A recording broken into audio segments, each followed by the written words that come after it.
Tucked away in western Iowa, in Sioux City, the talk in late fall is usually about the harvest and whose high school football team is going to make state. But tonight, the city is the focal point for political power in the country. Who wins in November could determine the balance of power in Washington, D.C. Relative newcomer, Republican Joni Ernst, who's taken Iowa by storm with strong backing from the Republican Party. I am honored, and I do truly hope to have the opportunity to fight the good fight. Democrat Bruce Braley, a sitting congressman and lawyer, anointed by the Democratic Party to take over for longtime Senator Tom Harkin. I've worked with Republicans to pass important legislation that helps Iowa farmers, Iowa veterans. A race so important, the heavy hitters in each party are campaigning across Iowa. What you're about to watch next could set our country up with one party setting the political agenda for years to come. Now, your local election headquarters presents the final Senate debate. Welcome to beautiful Sioux City, Iowa. We are live this evening at Epley Auditorium on the campus of Morningside College. Home tonight to the final Senate debate in the race that will determine who fills the shoes of long-term Iowa Senator Tom Harkin. Good evening again. I'm Tim Seaman. I'm anchor at Kcau TV here in Sioux City. And I'm Amanda Krenz, chief political reporter for WOI TV in Des Moines. Candidates, welcome to both of you. Thank you for being here tonight. Thank you. Good evening. Pleasure. To our left is Congressman Bruce Braley from Brookland, Iowa, and to my right, State Senator Joni Ernst from Red Oak, Iowa. Again, thanks for being with us. Thank you. And as you can see, this debate is not like the others that you have watched. The candidates have previously taken part in two more traditional style debates. Tonight, we're throwing out tradition. That's right. There's no lecturns tonight. There's no stilted questions from across the room. Just plain talk and some honest questions. Something that we could have never really anticipated when this campaign began is now certainly at the forefront of everyone's minds. And, of course, we're talking about the Ebola virus now.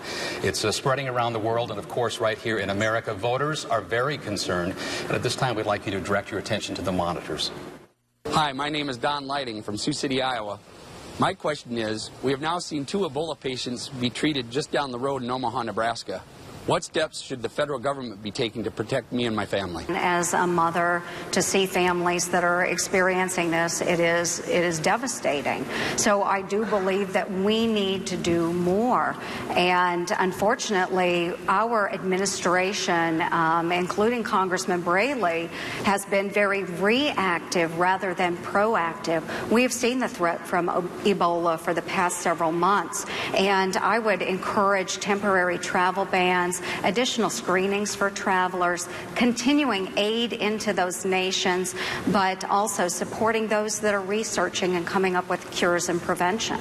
Well, Tim, I have to respond to that because one of the things that Senator Ernst has made clear is she supported a radical plan to shut down the federal government, said she would have voted for it, and we learned today that that dramatically cut the funding for the Centers for Disease Control and the National Institutes for Health. And it also dramatically cut foreign aid. So you can't say that you support those things when your policies that you're promoting would have made it more difficult for us to address this problem.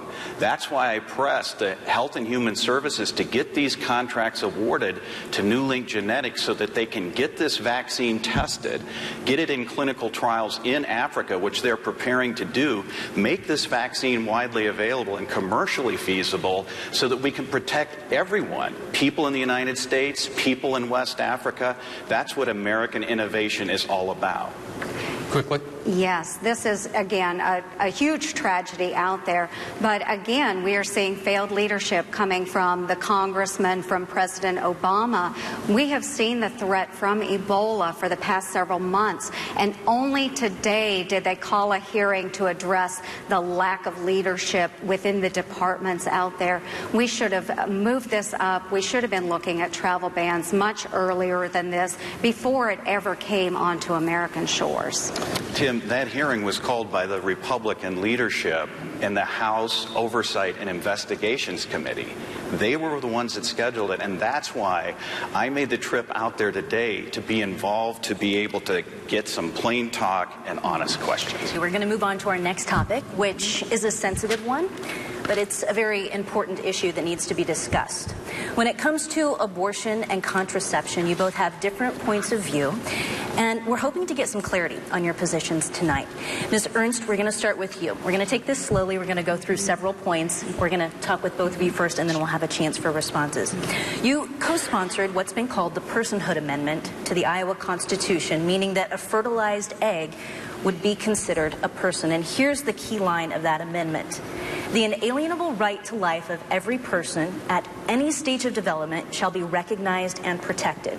Now, this never passed, but it did open the door to your critics to suggest your support of this amendment means that you want to ban all abortions, certain types of contraception, and that you would be against in vitro fertilization. Senator Ernst, we're going to get to some specifics here. Should all abortions be banned, or are there any exceptions? No, there would be certain exceptions, but again, it's something that has to be discussed. I support life.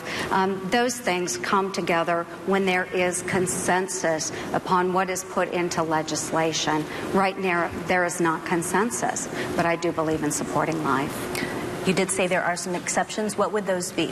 Well, again, I support life, so going back to perhaps the life of the mother, I think that would be important. But again, civil discussion needs to happen. Let's move on to contraception. Would you consider banning any specific form of contraception? No, and this is where I have stood up and I have said over and over again that I do support a woman's right to accessible, reliable, and safe contraception. Now, the congressman has made many misstatements about this, run many ads, and those have been rated false by the Washington Post. And we're going to get to the congressman in a moment. One more question in regard to in vitro fertilization. Because the fertilized eggs may eventually be destroyed, do you feel that in vitro fertilization should be banned? I have a dear, dear friend who has 2 beautiful daughters because of in vitro fertilization, and I am glad that she is blessed to be a mother. Okay. Congressman Braley, we're going to move on to a series of questions for you, and then you'll both get a chance for rebuttal, okay? Mr. Braley, we would like to ask you to please be specific with your answers as well. At what point during fetal development do you believe a woman should not have an abortion? I have always stated, contrary to what Senator Ernst said, that I oppose all late-term abortions that aren't necessary to save the life or health of a mother. Do you support employers selecting the types of contraception that they're willing to provide under their insurance plans? No, not at all. And Senator Ernst made the blanket statement that she supports a woman's right to contraception, and yet she supports a Supreme Court decision that allows employers to interfere with an individual woman's health care decisions about her contraception. And she has voted in the Iowa Senate to limit women's access to contraception, and she wants to repeal the Affordable Care Act, which would provide which would increase the cost for contraception for most Iowa women by $600 a year. According to PolitiFact, experts looked at the Personhood Amendment and concluded that it's too ambiguous to predict its legal ramifications since abortion is currently federally protected through Roe v. Wade.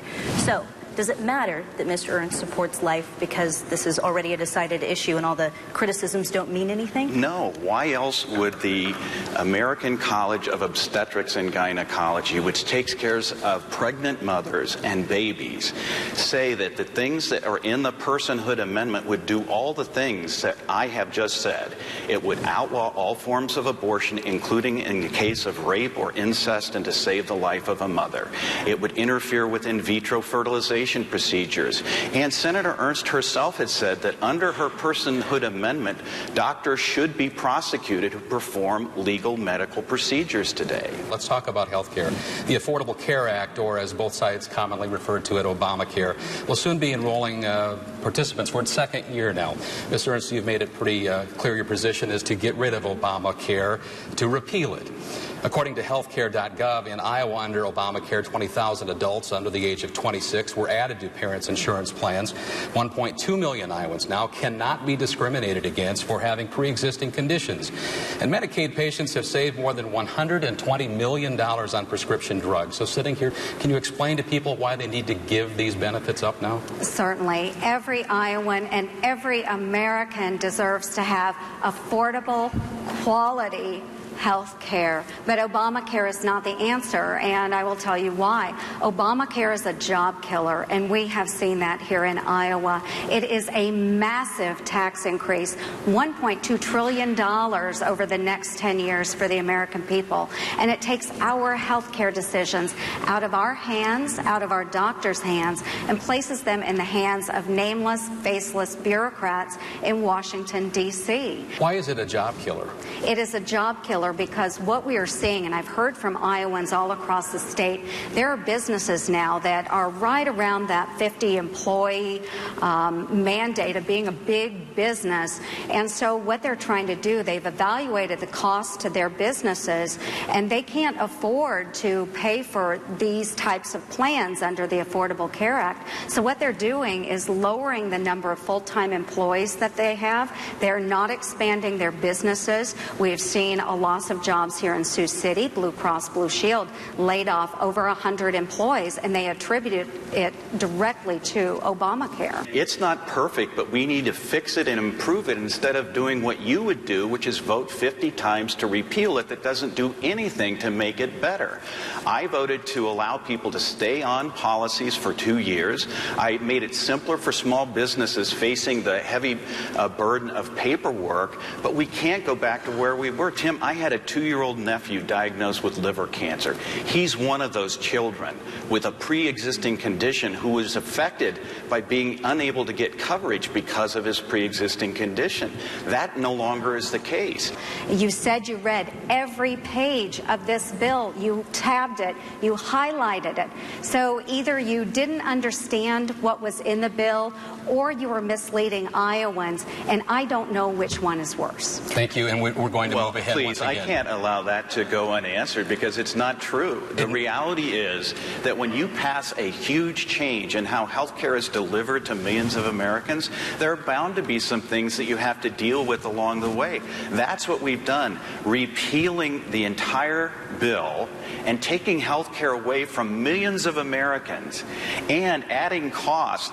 Premiums will go up 225% in Iowa if you eliminate what's in place right now. That's not a good thing. We have to bring something up that voters feel very strongly about. Iowans view this race as one of the nastiest, one of the ugliest that they've seen in history.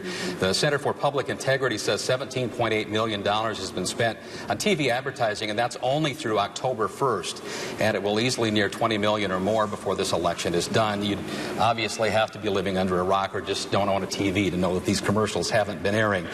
We asked our viewers to send us questions for you tonight through social media. Many of them are angered, as you might guess, even disgusted about all of the negative advertising. One of them is Scott Drzymski from Cedar Rapids, and he said, "What ad on your behalf has embarrassed you most?"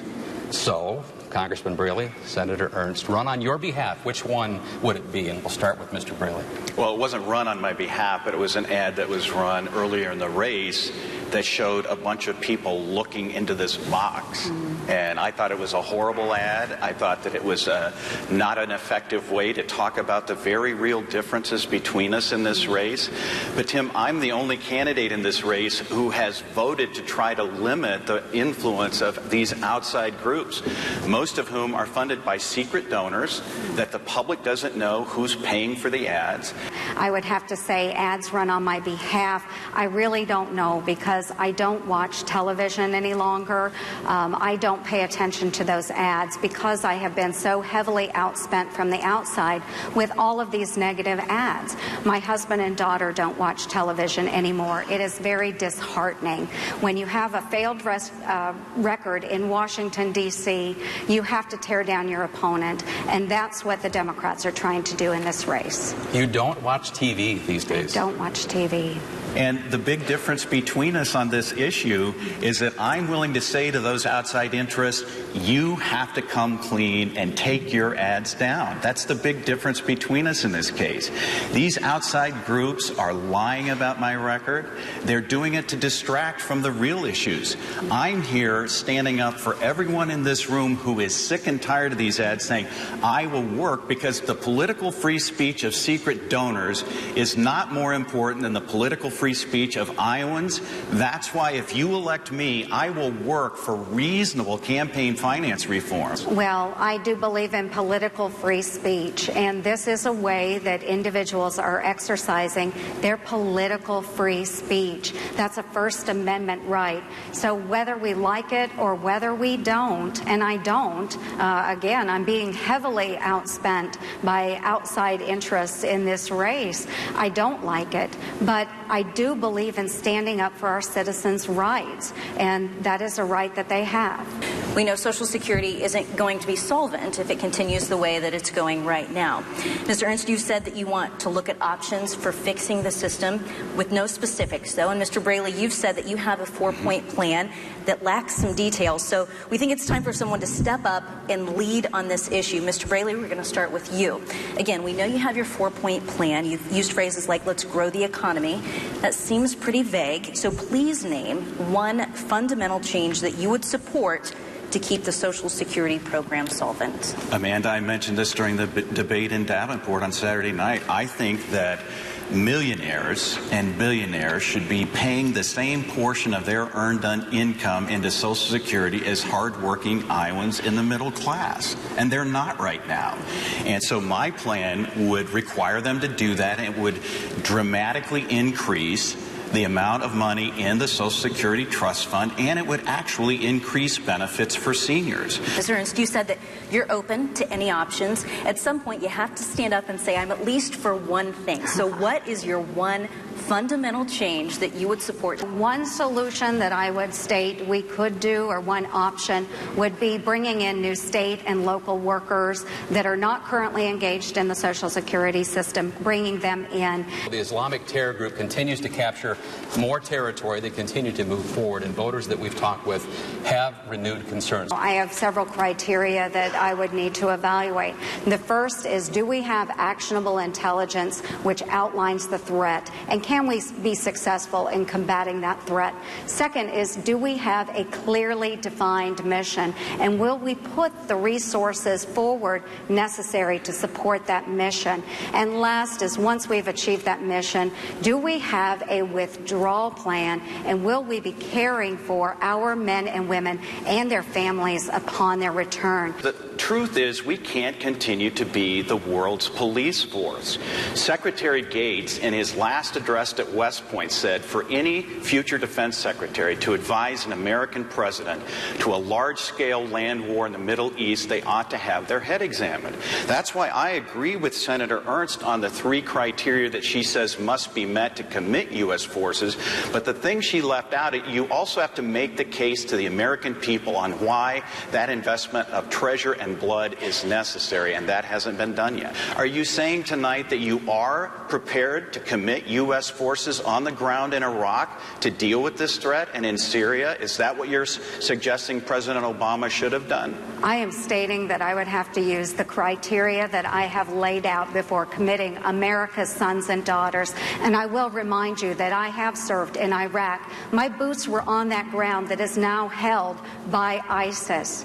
So when we make these decisions, I take them very seriously. When it comes to taxing and spending, I would say the congressman has made his positions very clear. Over the 8 years that he has served in Congress, he has voted 8 times to raise our national debt ceiling. The national debt has doubled in the time that he has been in Congress. This is immoral. We are passing on a debt to our children and grandchildren. I say scrap the IRS. Let's start all over again. But we need a tax that is fairer, flatter, and simpler. So again, we do need to find an option, and I am willing to sit down. We need to have bipartisan support on this, but let's make life better for hardworking Americans. We can't tax them to death. And my opponent, Congressman Braley, that seems to be the answer for everything, is higher taxes and more spending. We can't keep doing that to our hardworking Iowans. Senator Ernst's answer to everything is scrap it. Scrap the IRS, get rid of it. Get rid of the Department of Education. Get rid of the EPA. Get rid of the Clean Water Act. Every solution she has is throwing darts at the board, trying to get rid of programs that have had significant impacts and made a difference in the lives of Iowans. From Epley Auditorium here on the campus of Morningside College in Sioux City, Iowa.